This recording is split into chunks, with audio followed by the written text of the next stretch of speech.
Daily காலையில் வீட்டை பூட்டிட்டு எப்பவும் போல் வேலைக்கு போகிறாரு ஒரு ஜாப்பனீஸ் மேன். ஆனால் அவர் வீட்டுக்கு திரும்பி வந்ததுக்கப்புறம் அந்த வீட்டுக்குள்ளே அவருக்கு ஒரு சர்ப்ரைஸ் வெயிட் பண்ணிட்டு இருந்துச்சு. ஒரு ரியல் இன்ட்ரெஸ்டிங் ஸ்டோரியோட இன்னைக்கு வீடியோக்குள்ளே போகலாம். 2008 தான் ஜப்பானில் யாருமே எதிர்பார்க்காத இந்த ஒரு விஷயம் நடக்குது. ஜப்பானில் ஃபுகுகா சிட்டியில் ஒரு அப்பார்ட்மெண்ட்டில் இருந்தார் ஒரு ஜாப்பனீஸ். டெய்லி காலையில் அப்பார்ட்மெண்ட்டை லாக் பண்ணிவிட்டு வேலைக்கு போகிறாரு. திரும்பி வீட்டுக்கு வந்து பார்க்கும்போது வீட்டுக்குள்ளே ஏதோ ஒரு வித்தியாசம் இருக்கிறத அவர் நோட்டீஸ் பண்ணுறாரு.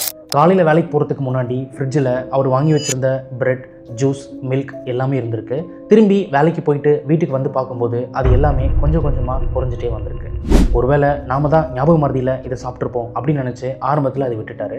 ஆனால் கொஞ்ச நாளுக்கு அப்புறம் கிச்சனில் அவர் வச்சிருந்த திங்ஸ் எல்லாமே இடம் மாதிரி இருந்திருக்கு. அவர் வச்சிருந்த ஸ்நாக்ஸ் எல்லாமே கொஞ்சம் கொஞ்சமாக குறைஞ்சிட்டே வந்திருக்கு. அவர் யூஸ் பண்ணாத பிளாஸ்டிக் பேக்ஸ் எல்லாம் டஸ்ட்பினில் இருந்திருக்கு. வீட்டுக்குள்ளே நாம் இல்லாத நேரத்தில் ஏதோ நடக்குதுன்னு அவருக்கு தெரிஞ்சது. உடனே வேலைக்கு போகிறதுக்கு முன்னாடி ஒரு கேமராவை வாங்கி வீட்டில் ஃபிக்ஸ் பண்ணுறாரு.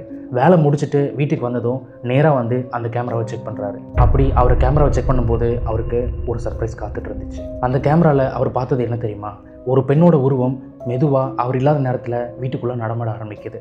அவர் வச்சுருந்த ஜூஸ், பிரெட், மில்க் எல்லாத்தையும் அதுதான் காலி பண்ணியிருக்கு. அவர் இல்லாத நேரத்தில் வீட்டுக்குள்ளே சுற்றிட்டு இருந்த அந்த பெண் யார் தெரியுமா? என்னை ஃபாலோ பண்ணிவிட்டு பார்ட் 2ன்னு கமெண்ட் பண்ணுங்கள். உங்களுக்கு ஒரு இன்ட்ரெஸ்டிங் ஸ்டோரி வெயிட் பண்ணிகிட்டு இருக்கு.